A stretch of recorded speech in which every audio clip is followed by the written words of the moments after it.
बाबा जो आनंद सूत्रम भी हैं और बहुत बड़ा पावरफुल यंत्र है और मंत्र भी है।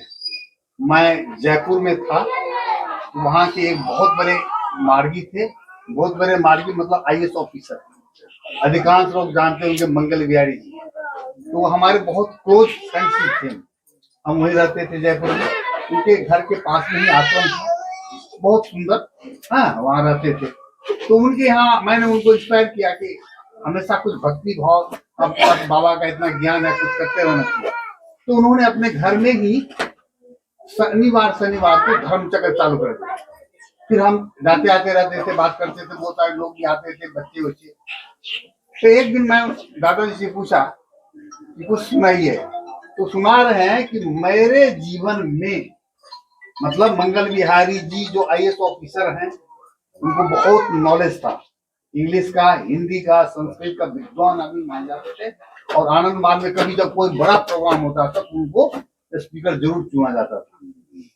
तो वह बोलते हैं कि दादाजी मेरे जीवन में यदि कोई समस्या आती है तो मैं आनंद सूत्रों को उल्टा के पढ़ता हूं और उसमें से समाधान निकलता है।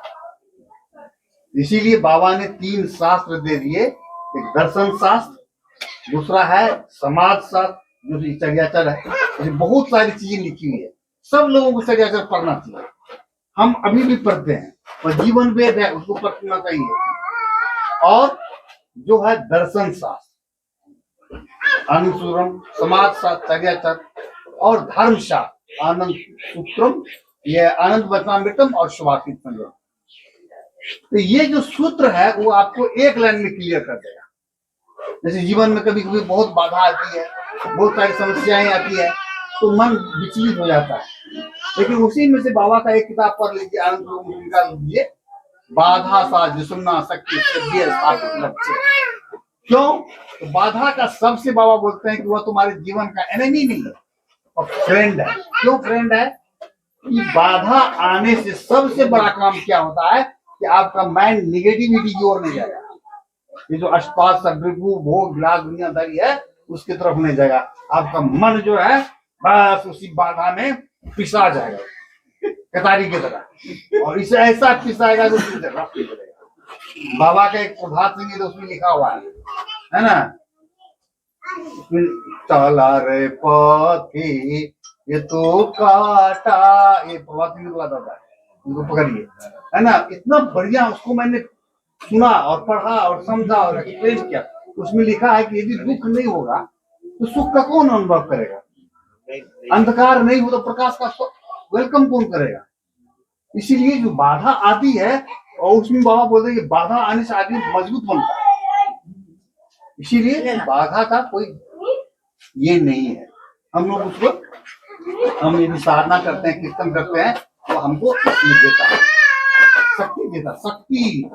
बाबा बोल रहे हैं कि उसमें से शक्ति जागता है, बाधा यदि आता है तो शक्ति जागे, है ना। इसलिए मैं आप लोगों से यही कहूंगा कि हमेशा प्रभात संगीत सुनते रहिए और सीखते रहिए। हम लोग बैठने लगते हैं तो 1, 2, 3, 4 घंटा तक प्रभात संगीत सुनते रहते, एक एक वर्ड, एक एक मीनिंग। और बाबा का जो समाज शास्त्र है, आनंद वचनामृतम है, सुभाषित संग्रह है, आनंद वचनामृतम है, उसके बाद ये चर्याचर है, इसको पढ़िए। वैसे बैठे बैठे कुछ पढ़िएगा, कुछ पढ़िएगा तो उसमें से बहुत सारे चीज याद होते तो भूल जाते, याद आता तो बोले बाप रे।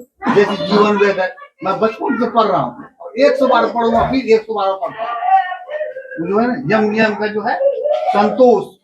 संतोष में बाबा कहते हैं कि मनुष्य को थोड़ा सा रहता है पैसा, कुछ है 1000 वो सोचता है कि 1 लाख हो जाए, 1 लाख होने पर बोलता है कि 10 लाख हो जाए, 10 लाख होने को बोलता है 1 करोड़ हो जाए।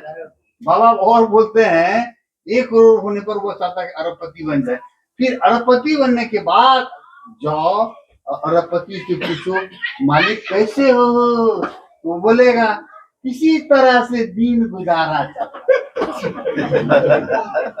जीवन में लिखा हुआ, मतलब मन की संतुष्टि होगा नहीं, कितना भी देते जाओ देते जाओ।